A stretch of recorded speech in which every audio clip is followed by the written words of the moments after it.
গল্পের শুরুটা ওডলা নামক এক রেল স্টেশন দিয়ে, যেখানে একটা স্কুল ছাত্রী রেল লাইনের পাত বরাবর এগিয়ে আসছে এবং তার হাতে একটা মেয়ের কাটা মুন্ডু। তা দেখে রেল লাইনে থাকা সাধারণ মানুষ অবাক। এরপর মেয়েটি সোজা পুলিশ স্টেশনে গিয়ে হাজির হয়। পুলিশ স্টেশনে থাকা সাধারণ মানুষ, পুলিশ কনস্টেবল সকলেই তো হতভম্ব, যেন তারা কি একটা দেখছে। মেয়েটি কাটা মাথাটি সোজা গিয়ে এসআই পুলিশ অফিসারের টেবিলের উপর রাখে। অফিসার তখন চমকে যায়, দেখে যেন মেয়েটা একটা দৈত্য রূপ ধারণ করেছে। হ্যাঁ, ঠিকই ধরেছেন, মেয়েটির মধ্যে এক প্রেত ঢুকে আছে, যার জন্য মেয়েটি এমন কাজ করেছে। তখন পাশে থাকা এক লেডিস কনস্টেবল বলে ওঠে, 6 মাস আগে এরকমভাবে একটা ঘটনা ঘটেছিল, পাওয়া গিয়েছিল তিরুপতির লাশ। এটা আবার কার এবং মেয়েটা কেনই এমন করলো?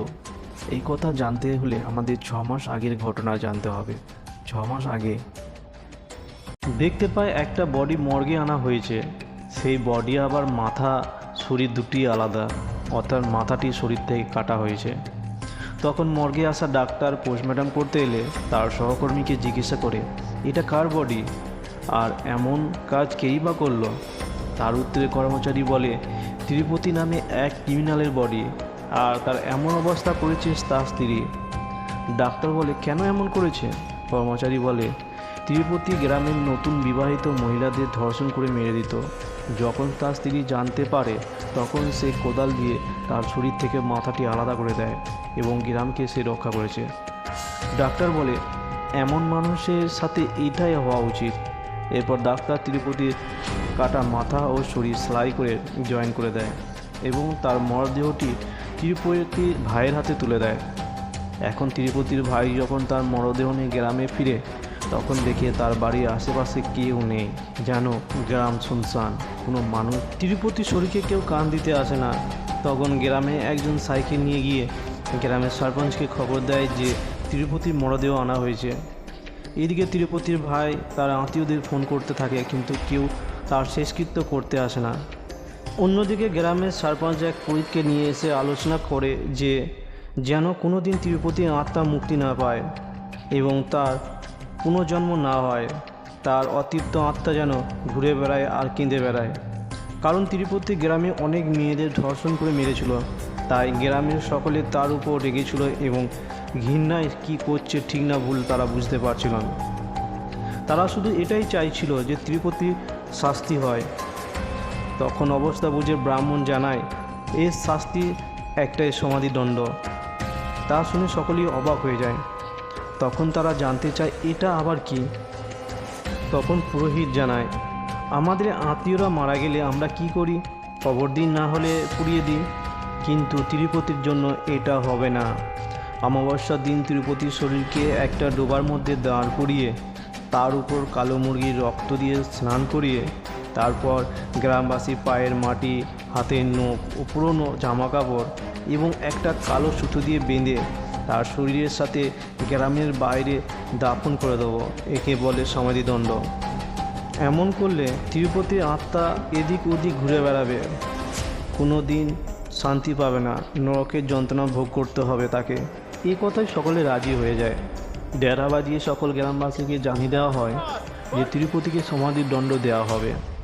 অন্যদিকে তিরুপতির ভাই আর তার বন্ধু দুজন মিলে তিরুপতির মৃত দেহটিকে শেষকৃত্য করার জন্য বাইরে আনছিল। সেখানে কিন্তু তিরুপতির আত্মাও ছিল। সে বারবার সকলের কাছে সাহায্য চাইছিল, তার আর কোনো বন্ধু তার শরীরকে কান দিতে আসে না। অবশেষে তারা যখন গ্রামের শেষ প্রান্তে এসে হাজির হয়, তারা দেখে সেখানে আগে থেকেই গ্রামের পঞ্চায়েত ও গ্রামের সকলবাসী উপস্থিত ছিল তিরুপতিকে সমাধিদণ্ড দেওয়ার জন্য। তিরুপতির ভাই সরপঞ্চ ও গ্রামের সকলের কাছে হাত জোর করে দাদার হয়ে ক্ষমা চায়। সে বলে, আমার দাদা তিরুপতি আগেই দণ্ড পেয়েছেন, আমার বৌদি তার গলা কেটে সে জেলে গেছে, আমার পরিবার শেষ, এবার ওর শরীরটাকে শেষকৃত্য করতে দাও, তাকে সমাধিদণ্ড দিও না। কিন্তু কেউই তার কথা শোনে না।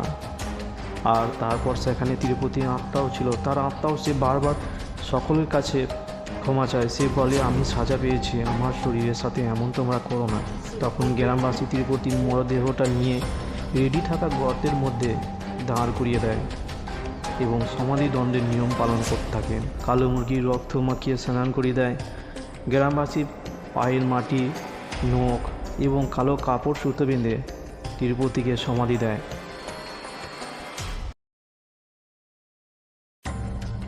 এরপর তিরুপতি আত্মা বলে ওঠে, খুব বড় ভুল হলো গ্রামবাসীরা, এই পরিণতি সকল গ্রামবাসীকে ভুগতে হবে। সে কালো ছায়া হয়ে পুরো গ্রামকে গ্রাস করবে, প্রত্যেক বাড়িতে মৃত্যুর ছায়া ফেলবে, কেউ কে সে খুশি থাকতে দেবে না।